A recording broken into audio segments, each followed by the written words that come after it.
Welcome to the deep dive. Ready for a colorful journey today? We're going to explore the science of colors and emotions. It's fascinating, isn't it? The way colors can make us feel, happy or sad or even excited without us even realizing it. Oh, absolutely. Yeah. Like, I bet if you walk into a bright yellow room, you instantly feel more cheerful. Right. But then walk into a deep blue room and you suddenly feel much more peaceful. It's like they have their own secret language. They're whispering to our feelings. Exactly. So is there a scientific reason for this? Or is it just totally random how certain colors make us feel certain ways? Well, it's a bit of both, actually. Some of it is definitely science, like how our brains and bodies physically react to different colors. Okay. But a lot of it is also learned, our own experiences and the culture we grew up in. Oh, that's interesting. Yeah. So our sources mentioned that our brains process colors before anything else in our surroundings. Why would that be? Well, imagine you're walking through a forest. What's the first thing you notice? The shapes of the trees, or that green color. Probably the green. It's like it just jumps out at you. Exactly. And scientists think this is because for our ancestors, way back when, color was super important for survival. Okay. So being able to quickly spot a red ripe fruit amongst all those green leaves, well, that meant you found food. Right. Or, noticing the flushed red face of an angry rival, well, that could warn you of danger. So it's like color was key for staying safe and finding what they needed. Exactly. And over time, all these early experiences with color, well, they started shaping how we feel about different colors, and those associations, they get passed down through generations and culture. Wow. So it's kind of like nature and nurture combined. You got it. That's so fascinating. Yeah. Okay, so let's break down some specific colors like red. Okay. Our sources talk about red a lot, and it seems to be linked to some pretty intense emotions. Oh, for sure. Red, it grabs your attention, whether it's a stop sign or, a heart-shaped box of chocolates. Yeah, exactly. It's like, I don't know, it gets your blood pumping. It does. Red is often associated with, passion, excitement, energy. It's the color of fire Flooding. enter too. It's like a double-edged sword, right? Love and war. Both. And think about how red is used in nature. Okay. Like bright red berries. Well, they signal "eat me" to hungry birds. But a flash of red on a poisonous frog warns predators to stay away. So even in nature, it's communicating this strong message. Right. Attraction. Warning, power. Exactly. Yeah. And we've kind of picked up on that, haven't we? Oh, absolutely. We use red to catch attention, like fire trucks and stop signs, but also to show, feelings of love and passion. Think red roses on Valentine's Day. It's true. But speaking of passion, red's also connected to anger and aggression. Why is that? Well, remember how I said it gets our blood pumping? Yeah.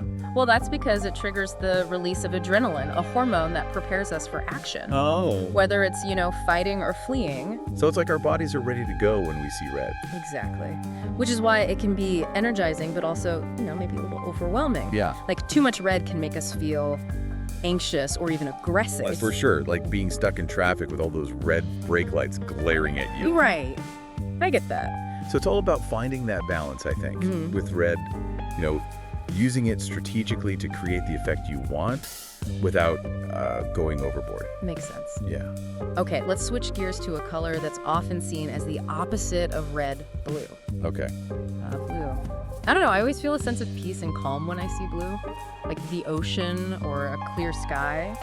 Yeah, a lot of people feel that way.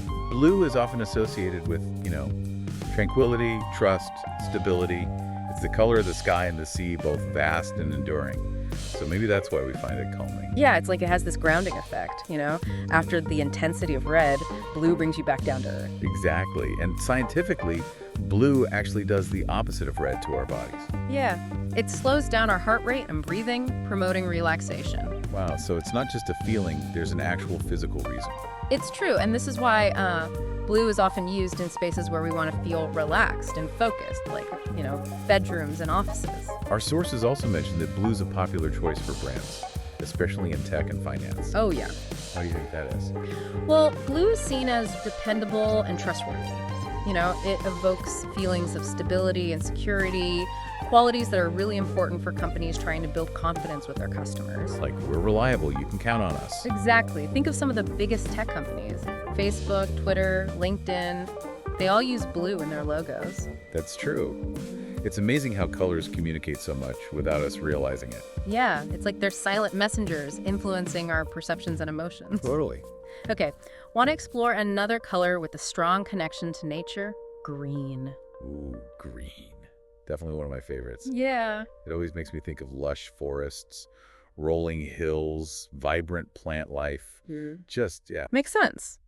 Green is deeply connected to nature, you know. It's the color of chlorophyll, the pigment that allows plants to absorb energy from sunlight and grow. So it represents, like, life itself. Exactly. And we humans, you know, we're part of nature too, so we also respond to green in a positive way. Yeah. Studies have actually shown that being surrounded by green can reduce stress, improve mood, and even boost creativity. I believe it. I always feel more relaxed and focused when I'm spending time outside, in nature.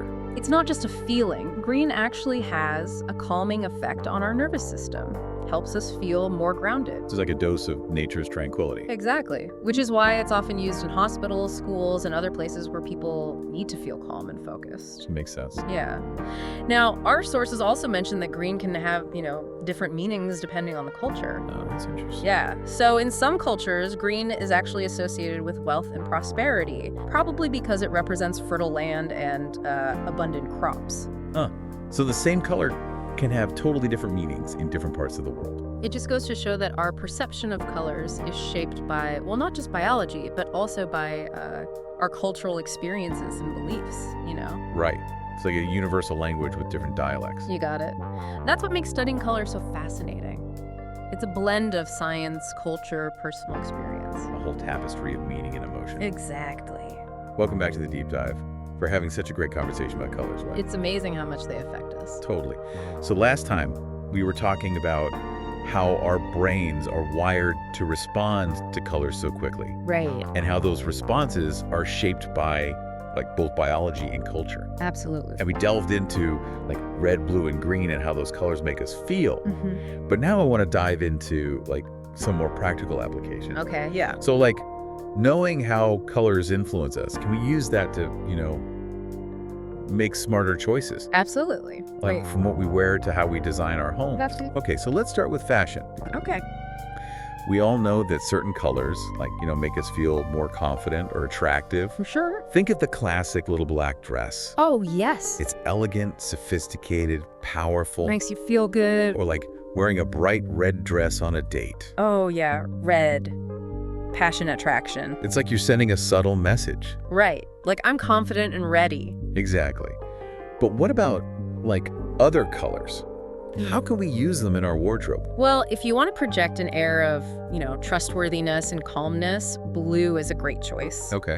It's often associated with intelligence, stability, so it's perfect for like job interviews or important meetings. Like it's the color of confidence, but not like too in your face. Exactly. It's I'm capable and reliable. I like it. Now, what if you're looking for something more like energizing and cheerful? Ooh, yellow. Yellow. Yes. Yellow's the best. I love wearing yellow. It makes me feel more optimistic. Yeah, it's sunshine, happiness. It can make you feel more cheerful, outgoing. For sure. But you probably don't want to overdo it. Right. Too much yellow can be overwhelming and even cause eye fatigue. So moderation is key. Always. Okay, so now let's talk about our homes. Okay. Because like our surroundings really affect how we feel, right? Oh, absolutely. And color plays a huge role in that. Yeah, like a brightly colored room can feel very energizing, but a room with like softer, cooler colors might feel more relaxing. Exactly. You know, when it comes to interior design, color is one of the most powerful tools we have. So if you want to create like a peaceful bedroom,